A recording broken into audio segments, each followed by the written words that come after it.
John, what's been working for you through the past couple of weeks? You know, you've been on a kind of a tear already. So what's been working for you? I wouldn't say anything specifically. Just try to get to the field every day, do the same thing, have the same routine, go up to the bat and just compete. Then Clarke, what was different about today than last week? Usually opening day is a little weird, or opening weekend the first time you go out there for a start. And I wouldn't say I was too amped up, but I had to knock off the rust a little bit. Just it's weird going back out there and facing guys when you've been facing your team and scrimmages every day. So today I really wanted to work ahead in counts. And last week I had a problem. I wouldn't say walking people, it's just the uncompetitive walks where just those 3-0 walks and you're getting behind hitters too much. And today I wanted to work ahead with my fastball and come inside and outside with it and just work from there with my off-speed pitches, and that worked real well today. Clarke, at what point did you realize you had some pretty good stuff today? Actually, in the pin, I felt really good, and I just had a lot of confidence coming into this, and I said I'm going to go out there and pitch like I did in the scrimmages in the spring and in the fall, and that I guess it worked for me. So I would say pretty early that I had the confidence that I needed, and I knew that I had my stuff working for me. So I wouldn't really say it was during the middle of the innings or anything. It was kind of before the outing in the bullpen when I was feeling for it.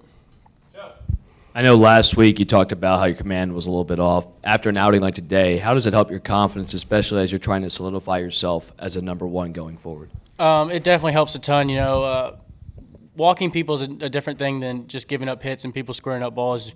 You can fix the walking part and the not throwing strikes and working ahead. So my big goal coming into this week was I'm going to throw these in my bullpens and during the week, and my flat grounds and stuff. I wanted to work on my command and getting back to where I was and trying to stay through pitches and stuff like that. And it helped me a ton, especially you could see there today. And I was happy that I got back to my old self and got back the command that I needed.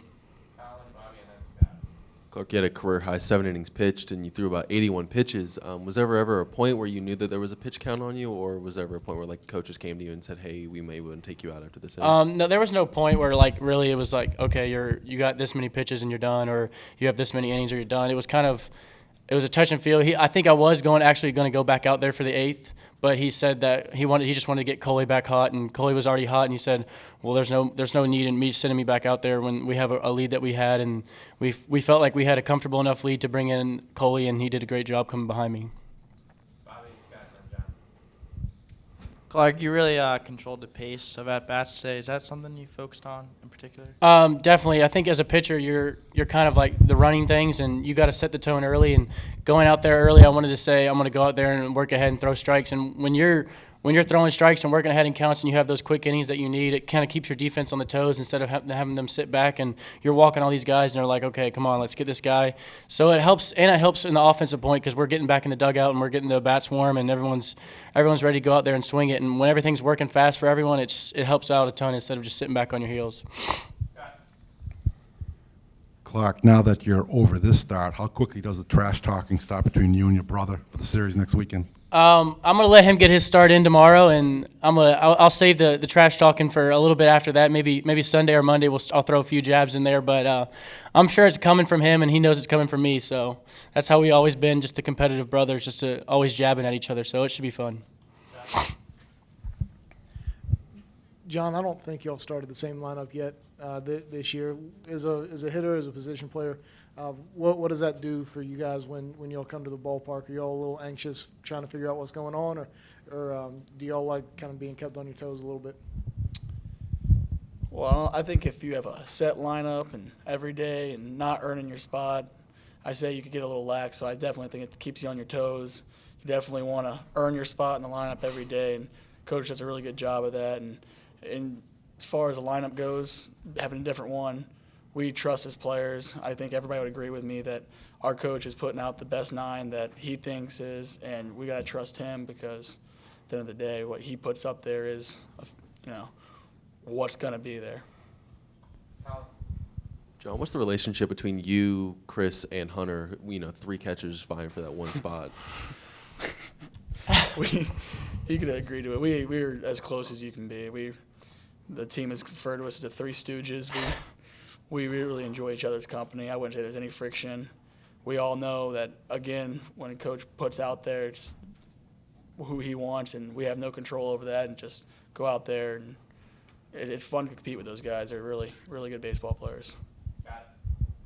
For John, how easy or difficult has it been adjusting to being a DH rather than going out there on the playing catcher and being on the field during when you guys are on defense? I'm sorry, can you say that one more time? How difficult or easy has the adjustment been to being the DH as opposed to being the catcher? I don't think much changes. When you're catching, you're a catcher. When you're hitting, you're a hitter.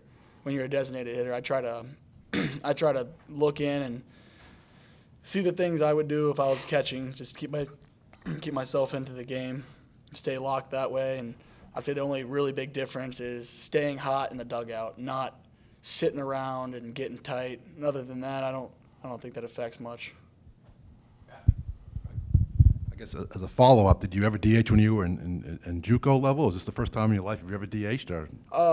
I've always, you're never going to have, in the junior college, you have 56 games just like here, and you're never going to have a catcher who's going to catch 56 games, every one of them. So we had a great catcher there too. So every time I wouldn't be catching, I was DHing, very similar to this.